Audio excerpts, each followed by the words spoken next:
Hello, this is Grandma Jan from Red Toad Art Studio, and today I am going to talk about frustrating collage I tried to make. A very frustrating collage. I've been seeing these beautiful, and I don't know what you call it, paper painting collages that some have been putting up on my social media. They're beautiful, all kinds of tiny pieces of paper. So I got the bright idea that I wanted to learn how to do this. And I started thinking about ways to get small pieces of paper. I actually considered punching out a bunch of pieces. And I think this would actually work if one had the patience and the wrist power to punch out thousands of tiny pieces. It's a possibility, but I have arthritis and I don't think I have the patience, even with or without arthritis, to punch out this many pieces. I think this could be a good look for the right person. And then I considered using my paper shredder, and it would cut it into a lot of tiny pieces, right? I tried it. No, my paper shredder would put it in 1,000 tiny strips, which again might be interesting. So I finally decided on the method of just using a pair of scissors, cutting unequal strips, not worrying at all about the size, just kind of eyeballing them, and then making them into tiny bricks. I thought that would be a good look, right? Okay, I did that. And I made this, which is not terrible for a first try. All these tiny little bricks making a textured background, going and swirling and stuff, and then making the face, and then on top of it I put some sequins for the glitter.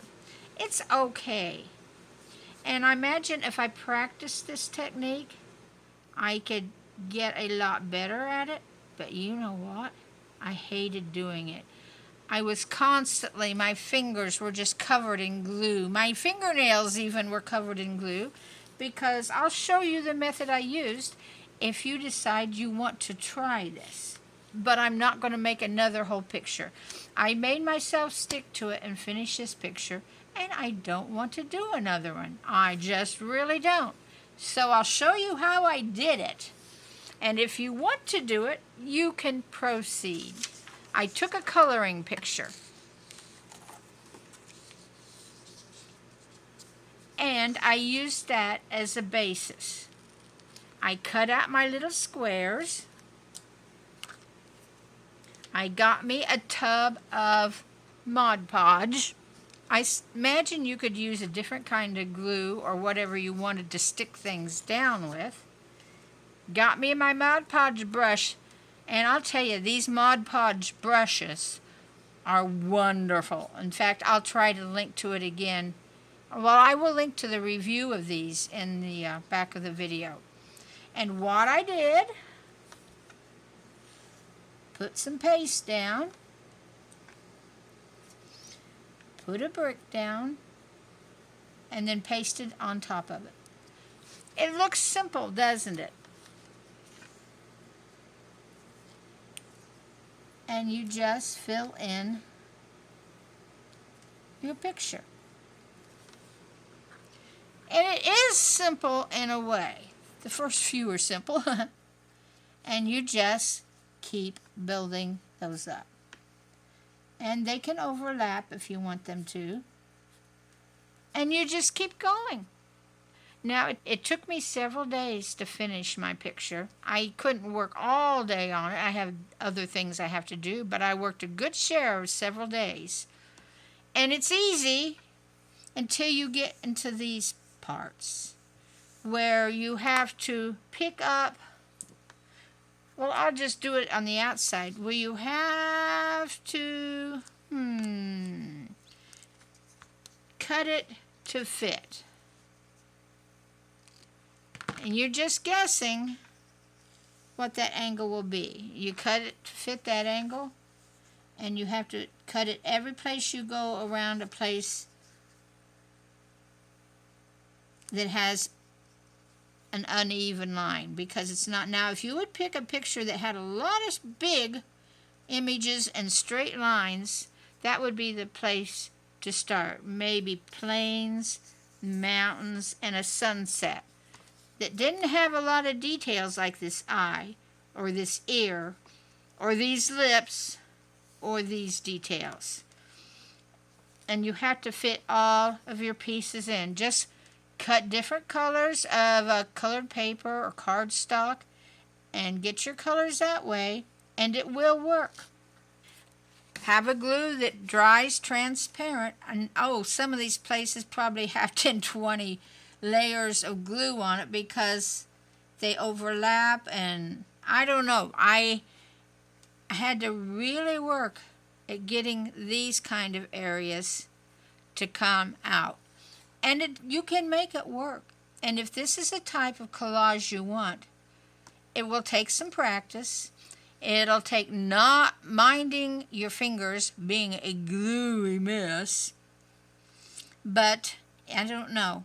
At this point in my collage career, I've done one, and that's enough for me. I think I will go back to my other type of collaging.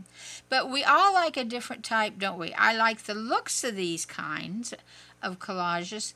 And maybe if I pick a picture where I use different types of, different sizes of paper, that might appeal. Like this little eyebrow and her eyelid and her eye even. Those are tiny pieces, and I've lost a lot of my finger dexterity, is that the way I say it, as an older senior with arthritis, and it just frustrated me to try to do it. But you might want to give it a try. So if you do, find you a color picture you like, or even draw out a picture and cut little bricks and place them in your picture like that with some, I used Mod Podge, but I'm sure you could use something else. Just by gluing them down and then gluing over the top of them. And with Mod Podge, you can get all kinds of layers of it in there, and it'll look okay. It'll be very stiff. This is just a piece of copy paper, and look how stiff it is. It's really stiff because of this. And I'm proud that I made myself finish it, but I don't want to do another one. So, if this inspires you to try it, just be prepared for a long haul and gluey fingers and go for it. I know you can make some beautiful pictures this way. So, I will say bye-bye for now, and I'm going to go back to another way of collaging. Bye-bye.